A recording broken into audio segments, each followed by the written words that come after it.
Et si je vous disais qu'une inondation pouvait être bénéfique, vous me diriez, Moi, je vois plus du négatif. Oui, moi aussi.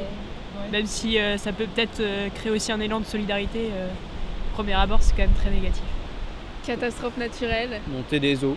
destruction, des trucs négatifs.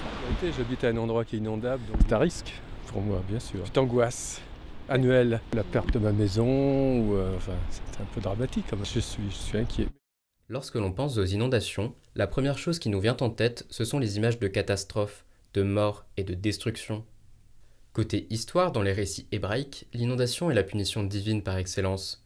Vous connaissez sûrement le mythe du déluge et de l'arche de Noé, avec les pluies catastrophiques et les inondations consécutives envoyées par Dieu pour punir les humains. Quels sont alors les points positifs, me direz-vous? Observons la situation de manière chronologique. Au moment de l'inondation, une solidarité se met en place entre les sinistrés. Pour contrer le choc de la catastrophe, les liens entre les habitants se resserrent. Coopération et entraide sont de mise. En plus de cela, dans certains fleuves, la faune a coévolué avec le régime de crue. Certaines espèces aquatiques, comme le brochet, profitent de moments de crue pour se reproduire.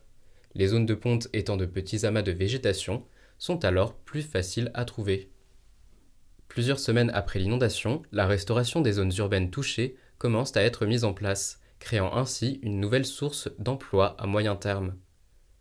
D'un point de vue naturel, l'eau qui s'est maintenant retirée laisse derrière elle des nutriments et des sédiments appelés limons. Ces matières organiques, qui se trouvent généralement au fond des rivières, vont alors enrichir les sols et transformer les terrains inondés en terrains propices au développement de la flore. Ce processus de filtration est bénéfique non seulement pour la qualité de l'eau, mais aussi pour la recharge des eaux souterraines et la biodiversité terrestre et aquatique. Après plusieurs années, suite aux incidents passés, la reconstruction a été pensée de manière à minimiser les impacts d'un éventuel incident. On peut par exemple parler de Saint-Pierre-des-Corps, où chaque nouvelle construction se situe sur pilotis et où il était obligatoire de posséder au moins une pièce située au-dessus de la ligne des plus hautes eaux connues.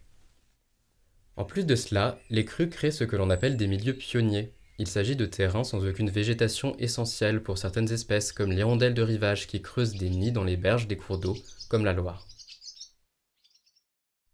Que pouvons-nous conclure de ces informations? Tout d'abord, il ne faut pas remettre en cause les considérables impacts négatifs causés par une inondation. Les pertes humaines et matérielles sont bien trop souvent élevées. Cependant, il est nécessaire de se servir des catastrophes passées, comme ici à Romorantin-Lanthenay, afin d'envisager une prévention des risques plus efficace et de bâtir des bâtiments plus adaptés lors de futures inondations. On peut par exemple penser au DICRIM, qui aide à renseigner la population sur les risques majeurs et qui a déjà fait ses preuves.